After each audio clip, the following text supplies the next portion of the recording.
கிருபை என்றும் உள்ள. எபேசியர் நிருபம், இல்லை எபேசியர் நிருபத்தை எடுத்துக்கொள்ளுங்க. என்னோடு கூட சேர்ந்து வாசிங்க பார்க்கலாம். என்னோடு சேர்ந்து வாசிக்கணும்.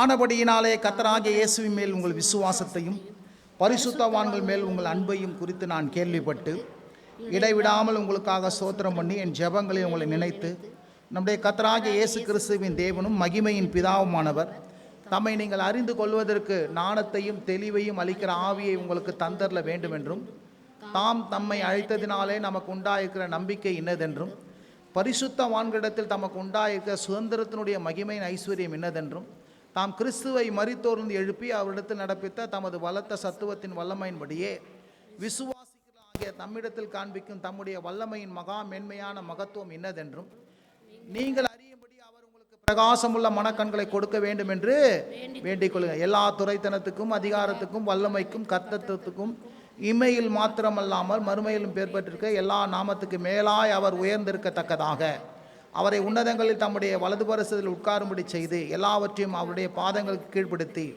எல்லாவற்றையும் எல்லாவற்றாலும் நிரப்புகளுடைய நிறைவாகிய சரீரமான சபைக்கு அவரை எல்லாவற்றுக்கு மேலாக தலையாக தந்தர்லினார். ஆமேன். ஹல்லேலூயா. சரி, நம்ம 15லேருந்து பார்க்க ஆரம்பிச்சிருக்கிறோம். 15லேருந்து பார்க்க ஆரம்பிச்சிருக்கிறோம். அதில் இடைவிடாமல் ஜெபம் பண்ணோம், ஜெபம் ஸ்தோத்திரம் பண்ணி ஜெபம் பண்ணோம், ஜெபங்கள் எப்போதும் நினைப்பூட்டுதலாக இருக்கிறது. இதெல்லாம் பார்த்து கொண்டே வரோம். சரியா? அதுக்கப்புறம் பிதாவாகிய தேவனை என்ன பண்ண வேண்டும்? அறிந்து கொள்வதற்கான ஆவியை தந்தரணும்.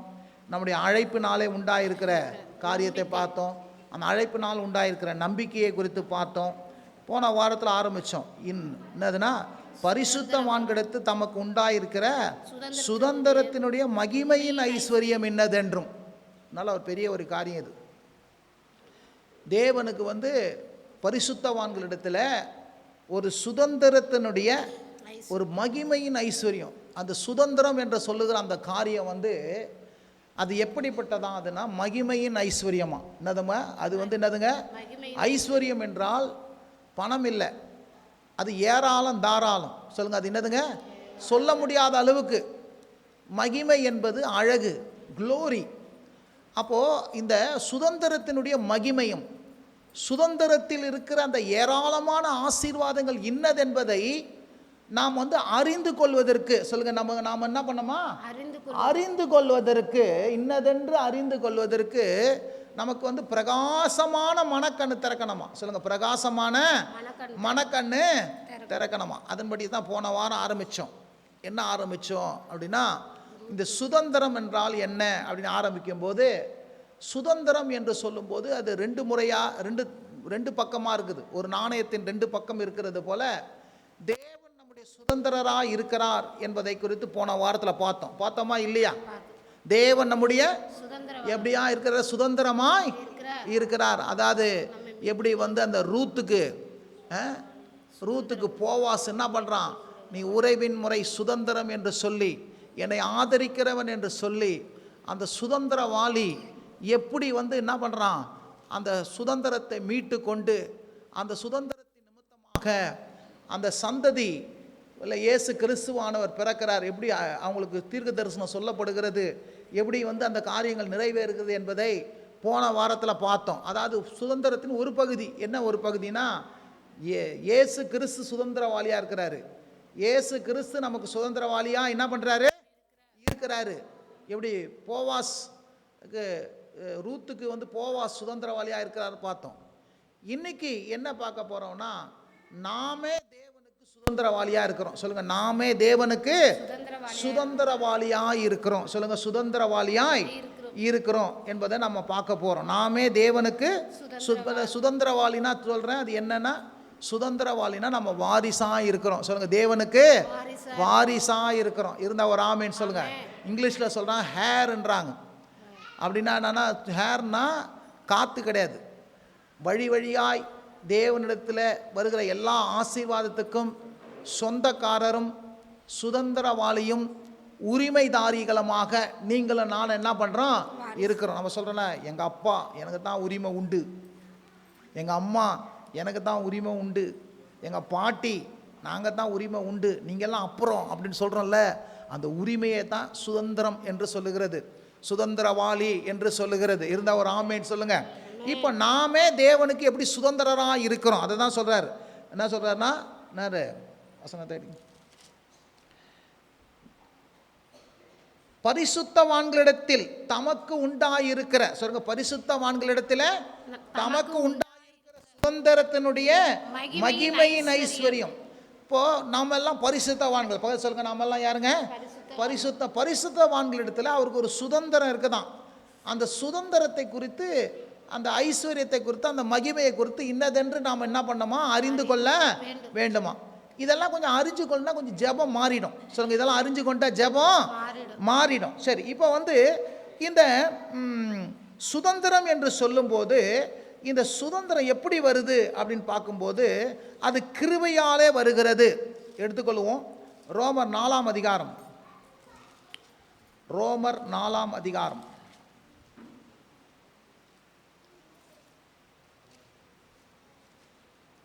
16வது வசனம் யாராவது படிங்க. ஆதலால் சுதந்திரமானது கிருபையினால் உண்டாயிருக்கும்படிக்கு, கிருபையினால் உண்டாயிருக்கும்படி அது விசுவாசத்தினாலே வருகிறது, அது விசுவாசத்தினாலே வருகிறது. நியாயப்பிரமாணத்தை சார்ந்தவர்களாகிய நாம் எல்லோருக்கும் தகப்பனாகிய ஆபிரகாமுடைய விசுவாசத்தை சார்ந்தவர்களான எல்லார் சந்ததியருக்கும் அது தப்பா படிக்கிற ஒரு நிமிஷம். ஆதலால் சுதந்திரமானது கிருபையினால் உண்டாயிருக்கும்படிக்கு அது விசுவாசத்தினாலே வருகிறது. நியாயப்பிரமாணத்தை சார்ந்தவர்களாகிய சந்ததியாருக்கு மாத்திரமல்ல, நாம் எல்லாருக்கும் தகப்பனாகிய ஆபிரகாமுடைய விசுவாசத்தை சார்ந்தவர்களான எல்லா சந்ததியாருக்கும் அந்த வாக்குத்தத்தம் நிச்சயமாக இருக்கும்படி அப்படி வருகிறது. இதெல்லாம் படித்தா உங்களுக்கு என்ன புரியுதா? சிலதெல்லாம் புரியறதுக்காக தான் ஆண்டவர் போதகரை வச்சிருக்கிறார். பரிசுத்த ஆவியானவரும் போதகரை என்ன பண்ணிக்கிறாரு, வச்சிருக்கிறார். எத்தனை பேருக்கு விளங்குது நான் சொல்றது? ஹல்லேலூயா.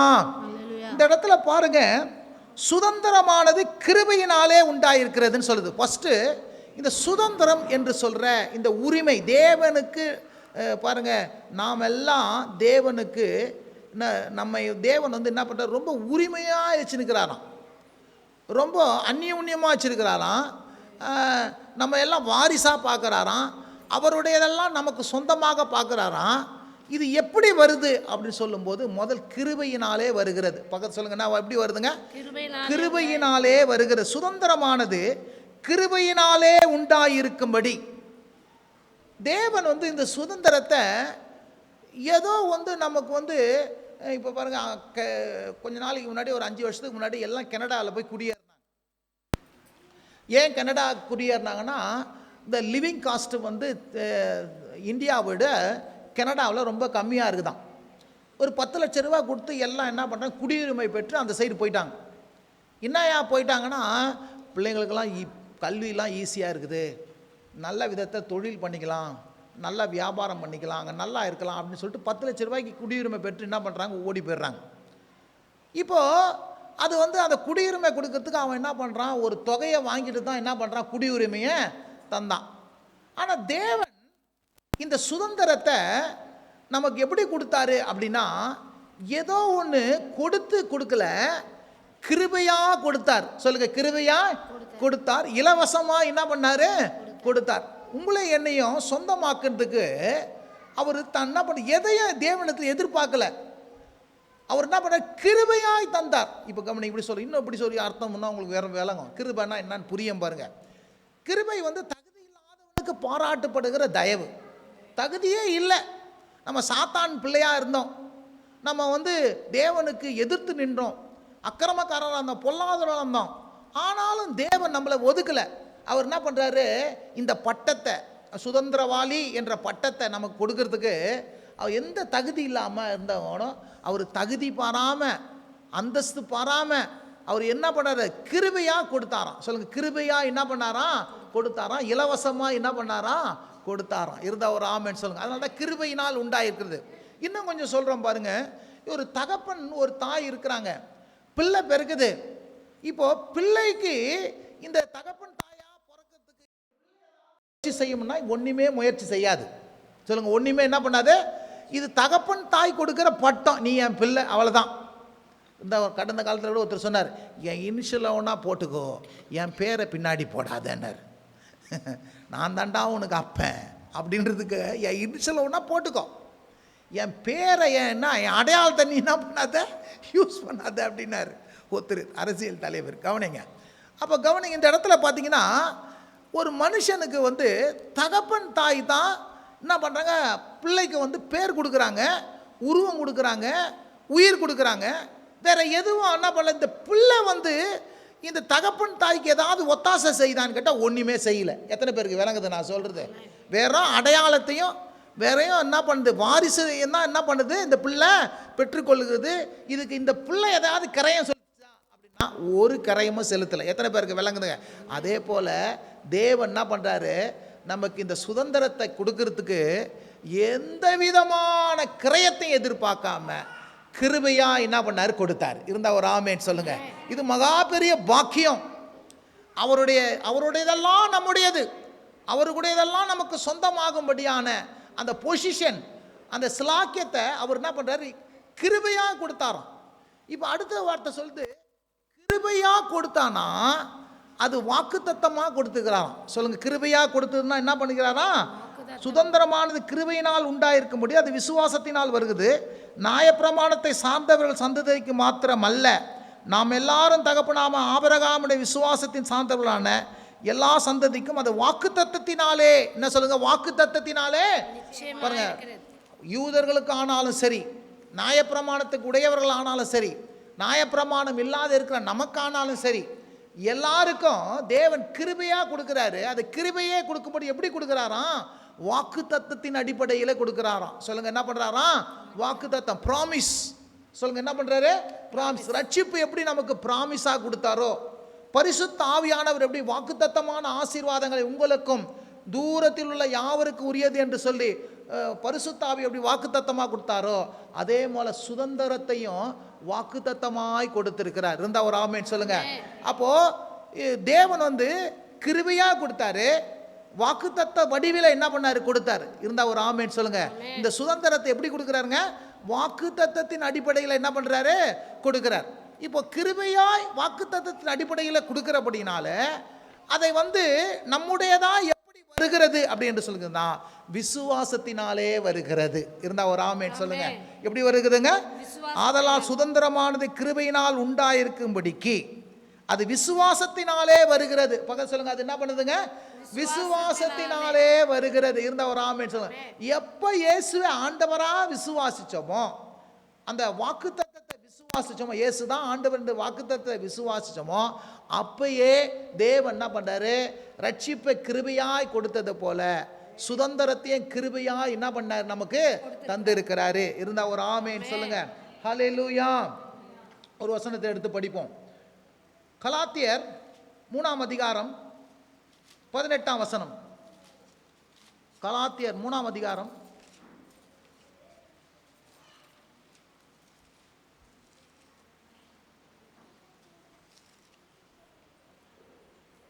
18ஆம் வசனம் யாராவது படிங்கப்பா. அன்றியும் சுதந்திரமானது சொல்லுங்க, நியாய பிரமாணத்தினாலே உண்டானால் அது வாக்குத்தத்தத்தினாலே உண்டாயிருக்காது.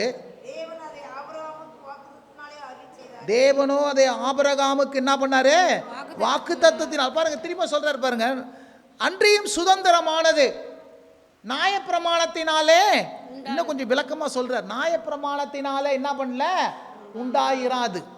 சொல்லுங்க, நியாயப்பிரமாணத்தினாலே. இப்ப கவனிங்க, நியாயப்பிரமாணம் என்பது என்ன அப்படின்னா, இதை செஞ்சா பிழைப்பான். நியாயப்பிரமாணம் என்பது கிரியா பிரமாணம், விசுவாச பிரமாணம் என்பது கிருபையின் பிரமாணம். இருந்தா ஒரு ஆமென் சொல்லுங்க. அப்போ நியாயப்பிரமாணத்தினால சுதந்திரம் உண்டாகல அப்படின்னா என்னன்னா, நம்ம எதையாவது செஞ்சு தேவனிடத்தில் இந்த சுதந்திரத்தை பெற்றுக்கொள்ளல.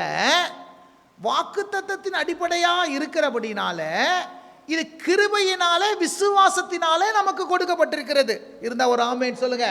நீங்க எதுவும் இந்த பிள்ளை அப்ப பிள்ளையா அப்போ இந்த அப்பா அம்மாவுக்கு பிறகுறதுக்கு எந்த விதமான முயற்சியும் செய்யாதது போல நியாயப்பிரமாண கிரியையினால என்ன பண்ணல, நம்ம இந்த சுதந்திரத்தை பெண் உண்டாகாம வாக்கு தத்தத்தினாலே உண்டாயிருக்கிறது. சொல்லுங்க, வாக்கு தத்தத்தினால என்ன பண்ணுது?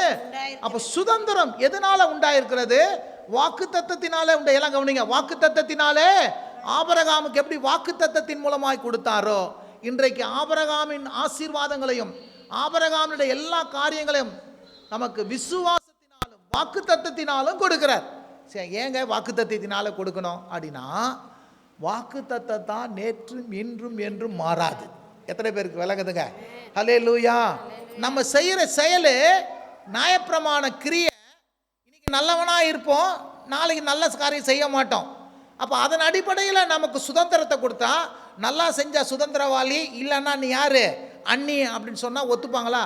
அதனால தான் தேவன் என்ன பண்ணாரு, மாறாத பிரமாணமாகிய வாக்கு தத்தத்தின் அடிப்படையில் நம்முடைய செயலின் ஒன்றும் இல்லாமல் அவருடைய கிருபையினாலே கொடுக்கிறபடினால இந்த சுதந்திரம் என்பது என்றென்றைக்கு என்ன பண்ணாது, மாறவே மாறாது. இருந்தால் ஒரு ஆமேன்னு சொல்லுங்க. சாதாரணமாக மாம்சமாக பிறக்கிற பிள்ளை வாரிசு என்றென்றைக்கும் எப்படி மாறாது இருக்குமோ, அதே போல வாக்கு தத்தத்தின்படி நம்ம என்ன பண்றோம், தேவனுடைய வாரிசா சுதந்திரவாளியா மாறும்போது அது என்ன பண்ணோம், என்றென்றைக்கு என்ன பண்ணாது, மாறவே மாறாது. எத்தனை பேருக்கு விளங்குறவங்களா ஒரு ஆமேன்னு சொல்லுங்க. ஹல்லேலூயா. அடுத்த வசனத்தை ஒன்று படிங்க நீங்க, 29 படிங்க. அதுலயே நீங்கள் கிறிஸ்துவுடையவர்களானால், நீங்கள் கிறிஸ்து உடையவர்களானால், ஆபிரகாமின் சந்ததியார் சொல்லுங்க, கிறிஸ்து உடையவர்களானால் ஆபிரகாமின் சந்ததியும் வாக்குத்தத்தத்தின்படியே சுதந்திரராய் என்ன பண்றோம், இருக்கிறோம். ஹல்லேலூயா. விளங்குறவங்களா ஒரு ஆமேன்னு சொல்லுங்க. சொல்லுங்க, நம்ம கிறிஸ்து உடையவர்களானால் என்னவா இருக்கிறாங்க, ஆபிரகாமின் சந்ததி, வாக்குத்தத்தத்தின்படி சுதந்திரவாளியா இருக்கிறோம். சொல்லுங்க, வாக்கு தத்தத்தின்படி சுதந்திரவாளியா இருக்கும். அதாவது தேவன் வந்து கிருபையா கொடுக்கிறாரு, வாக்கு தத்தத்தின் வடிவில் கொடுக்கிறாரு, அது விசுவாசத்தினால கொடுக்கிறாரு. ஏன் கொடுக்கிறாரு அப்படின்னா, வாக்கு தத்தத்தின் அடிப்படையில் கொடுக்கும் போது தான் அந்த சுதந்திரம் என்றென்று என்ன பண்ணாது, மாறவே மாறாது. ஹல்லேலூயா. ரெண்டு காரியம், ஆபிரகாமை எப்படி சந்ததியா மாற்றினாரோ, சுதந்திரவாளினா இன்னொன்று சந்ததின்னு அர்த்தம். இருந்தா ஒரு ஆமேன்னு சொல்லுங்க. சுதந்திரவாளினா இன்னொரு அர்த்தம் என்னதுங்க, சந்ததி. இருந்தா ஒரு ஆமேன்னு சொல்லுங்க. இந்த ஆபிரகாமின் சந்ததியா நீங்களும் நானும் இருக்கிறோம். இருந்தா ஒரு ஆமேன்னு சொல்லுங்க. அந்த ஆபிரகாமின் சந்ததிய கர்த்தர் ஒரு நாளும் கைவிடல. அவன் சந்ததிய 1000 மடங்கு ஆசீர்வதிச்சார். இப்போது இருக்கிற பார்க்கலாம் 1000 மடங்கு ஆசீர்வதிச்சார். அவன் சந்ததியிலே ராஜாக்களை கொண்டு வந்தார். அவன் சந்ததி என்ன பண்ணுது, ஆளுகிற சந்ததியாய் மாத்தினாரு, ராஜரீக சந்ததியாய் மாத்தினாரு, தேவனுக்கு பிரியமான சந்ததியாய் மாத்தினாரு, முதற் பலனாய் மாத்தினாரு. அதே போல நான் சொல்றேன், இன்னைக்கு வாக்கு தத்தத்தின் அடிப்படையில் நாம் ஆபிரகாமின் சந்ததியும் என்ன பண்றோம், தேவனுக்கு என்ன பண்றோம், வாக்கு தத்தத்தினுடைய சுதந்திரராய் இருக்கிறோம். கவனிங்க, இந்த இடத்துல 30ஆம் வசனம் படிங்க திருப்போம். 30ஆம் வசனம், அதை குறித்து வேதம் என்ன சொல்லுகிறது, அடிமையானவன் மகன் சுயாதீனம் உள்ள குமாரனோடு சுதந்திரவாளியா இருப்பதில்லை, ஆகையால் அடிமையான அவனுடைய மகனையும் புறம்பே தள்ளு என்று சொல்லுகிறது. இது எங்க வருது, இது எங்க வருது, ஆதியாகமத்தில் வருது. 21:10 யாராவது படிங்க. அது மேலே 21 அப்படியே எடுங்க, இந்த வச்சுக்கோங்க, அப்படியே வச்சுக்கோங்க. ஆதியாகமம் 21 எடுத்துட்டீங்களா? எடுத்துங்க, படிங்க பார்க்கலாம். அது மேலே வசனத்துலேருந்து படிங்க, 9லேருந்து.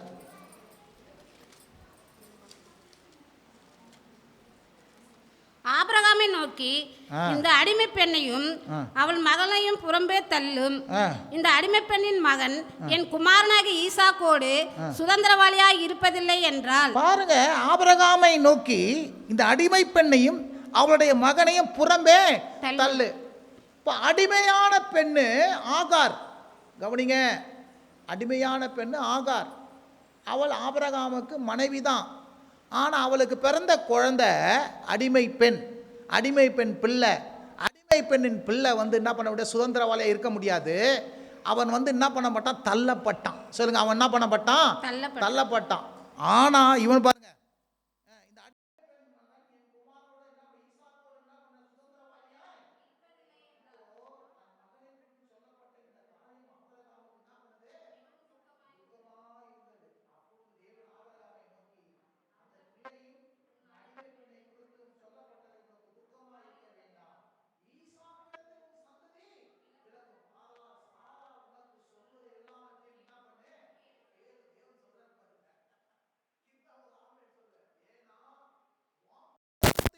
பிறந்த பிள்ளை தான் பிள்ளை. நாம் எல்லாம் ஈசாக்கை போல வாக்குத்தத்தத்தின்படி பிறந்த பிள்ளைகளா இருக்கிறோம். அடிமையானவருக்கு பிறந்த பிள்ளைகள் அல்ல. நான் சொல்றேன் பாருங்க, எப்பவும் மனைவிக்கு பிறக்கிற பிள்ளை தான் சொத்துக்கெல்லாம் சொந்தம். வேற மாதிரி வச்சுட்டு இருக்கிற அந்த பிள்ளைகளுக்கு பிறக்கிற பிள்ளைகள்லாம் சொத்துக்கு சொந்தக்காரா என்ன பண்ண முடியாது, உரிமை கோர முடியாது. வேதமே இது கவர்மெண்ட்டே சொல்லுது. எத்தனை பேருக்கு விளங்குது நான் சொல்றது? ஹல்லேலூயா. அதே போல நாம தான் ஒரிஜினல் பிள்ளைங்க. யாருக்கு? தேவனுக்கு. இருந்தா ஒரு ஆமென் சொல்லுங்க. இயேசுவை எப்போ விசுவாசிச்சோமோ அப்போ வாக்குத்தத்தத்தின் அடிப்படையில் ஒரிஜினலாக தேவனுடைய எல்லாவற்றுக்கும் சுதந்திரவாளியா, தேவனுடைய அனைத்து ஆசீர்வாதங்களுக்கும் சொந்தக்காரர்களாய், தேவனுடைய அனைத்து விதமான நன்மைகளுக்கு உரிமைதாரிகளாய் நீங்களும் நானும் இருக்கிறோம். இருந்தா ஒரு ஆமென் சொல்லுங்க. நாம் அடிமையின் பிள்ளைகள் அல்ல, நாம் சுதந்திரவாளி. அந்த அடிமையின் பிள்ளைய புறம்பே தள்ளினார். ஆனா சுதந்திரவாளியை என்ன பண்ண முடியாது, புறம்பே தள்ளவே முடியாது. இருந்தா ஒரு ஆமென் சொல்லுங்க. அடிமையான பிள்ளைக்கு வேற நன்கொடையை மட்டும் தான் கொடுத்து அனுப்பிச்சாங்க. ஆனா ஆபிரகாமுடைய எல்லாம் யாருக்கு வந்ததுங்க? ஈசாக்கு வந்தது. எத்தனை பேருக்கு விளங்குறவங்களா ஒரு ஆமென் சொல்லுங்க.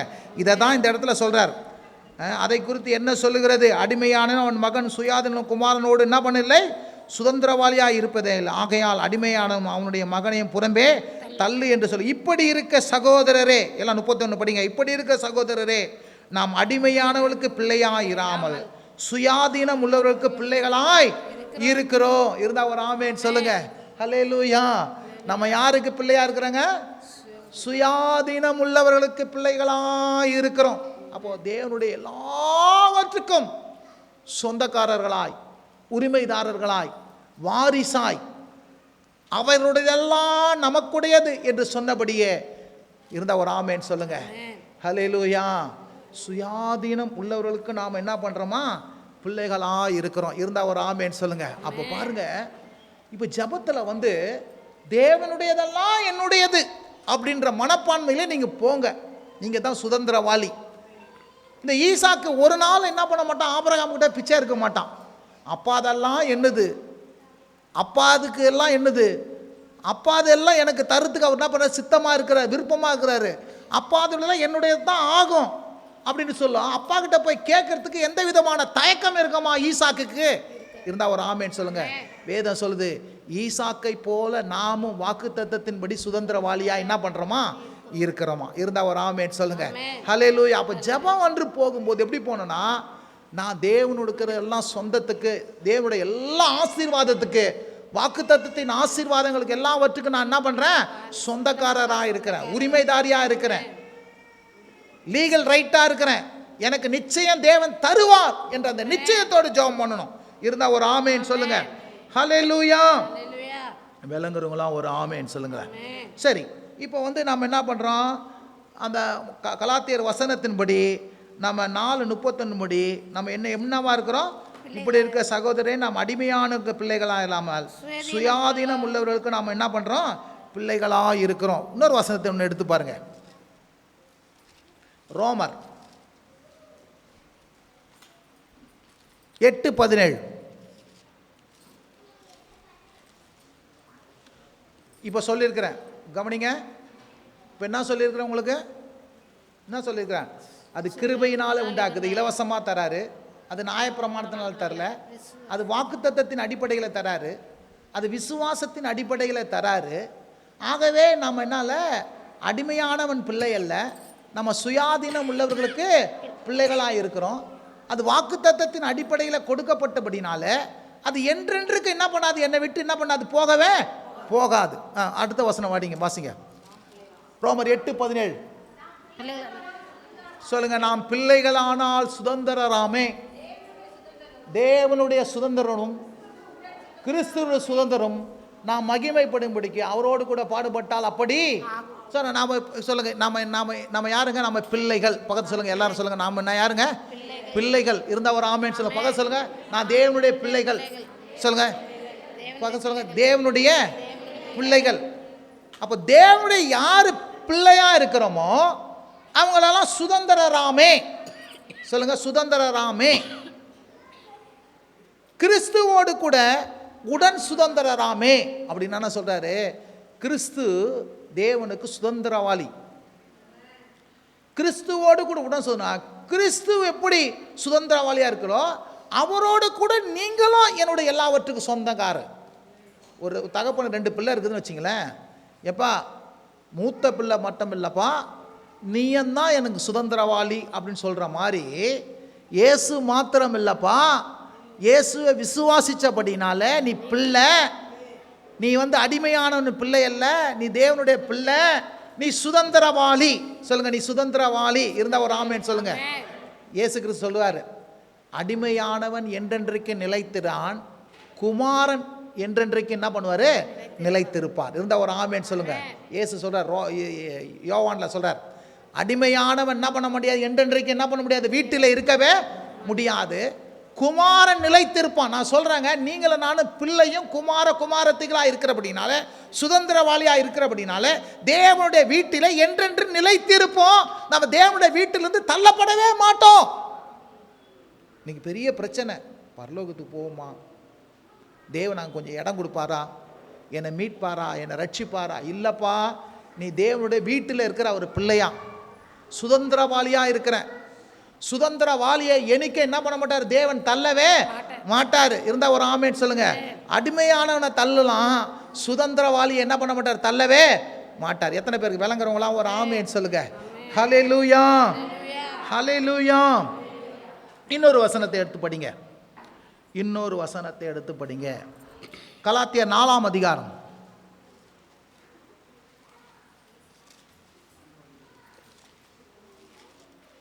4ஆம் அதிகாரம் 1ஆம் வசனம். எல்லாம் சத்தமா படிங்க, கவனிங்க கொஞ்சம். பின்னும் நான் சொல்லுகிறது என்னவெனில், சுதந்திரவாளியானவன்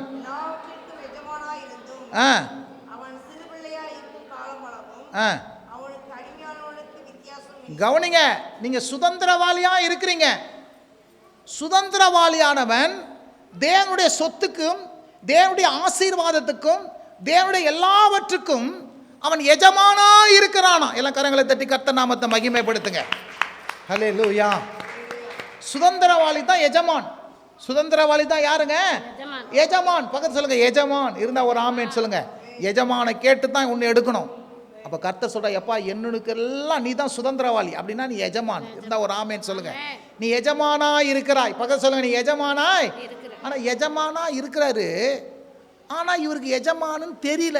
சிறு பிள்ளையா இருக்கிற வரைக்கும் எஜமானா இருந்தும் இவர் சிறு பிள்ளையா இருந்தார்னா அடிமையானவனுக்கும் மற்றவனுக்கும் வித்தியாசம் இல்லாதபடி என்ன பண்ணுவான். இப்போ உங்களை தான் சொல்றார், எப்பா நீ தேவனுடைய சுதந்திரவாளி, தேவனுடைய ஆசீர்வாதத்துக்கு எஜமான், ஆனா நீ எப்படி இருக்கிறியா? பக்கத்து சொல்லுங்க, சிறு பிள்ளையா இருக்கும் காலம் அளவும். சொல்லுங்க, சிறு பிள்ளையா இருக்கும் காலம். பக்கத்து சொல்லுங்க, யாருங்க இது தெரியலனா நீ எஜமானா இருக்கிற, சுதந்திரவாளியா இருக்கிற, ஆனா இந்த அறிவு உனக்கு இல்லைன்னா சின்ன பிள்ளை மாதிரி இருக்கிற. சொல்லுங்கல்ல, டேய் நீ யாரு, எப்படிப்பட்ட ஆளு, நீ போய் என்ன பண்ண, இது விளையாட்டா இருக்கிற, இது என்னன்னு தெரியுமா? ஒரு கதை ஒன்று சொல்றேன். பன்னிக்குட்டிலாம் நிறைய இருந்துச்சான். ஒரு சிங்கத்துக்கு 4 குட்டிகளும் இருந்துச்சான். ஒரு சிங்கக்குட்டி என்ன பண்ணிச்சான், திடீர்னு என்ன பண்ண, வழி தப்பி பன்னிக்குட்டி கூட சேர்ந்துக்கிச்சான். பன்னிக்குட்டி கூட சேர்ந்தோன்னோ இதுவும் பன்னிக்குட்டி மாதிரி என்ன பண்ணதான், உருள் தான், பிறல் தான், ஓடுதான், வாடுதான், சேத்துல பொருள் தான், பொருள் தான், இது வருதான். கொஞ்ச நாள் அப்படி வந்துச்சான். இது அவங்களோட கூட சேர்ந்து சேர்ந்து சேர்ந்து நாமும் பன்னிக்குட்டின்னு நினச்சிச்சான். இந்த சிங்கக்குட்டி என்ன நினச்சிதான், பன்னிக்குட்டி நினச்ச சிங்கக்குட்டி. திடீர்னு ஒரு நாள் மழை பெஞ்சுதான் பாருங்க. அதுங்கெல்லாம் கத்துச்சான், கி கி கின்னு கத்துச்சான். யாரு, பன்னிக்குட்டிலாம். இந்த சிங்கக்குட்டிச்சான் வா அப்படின்ச்சான், எல்லாம் ஓடிச்சான். அப்போ தான் என்னடா அதெல்லாம் ஒரு மாதிரி கத்துது, நம்ம ஒரு மாதிரி கத்துறமேன்னு சொல்லிட்டு தண்ணிக்குள்ளே பார்த்தோன்னா அது வேற மாதிரிக்கு தான், இது வேற மாதிரிக்கு தான். அந்த மாதிரி தான் நீங்கள் சிங்கக்குட்டி ஏசு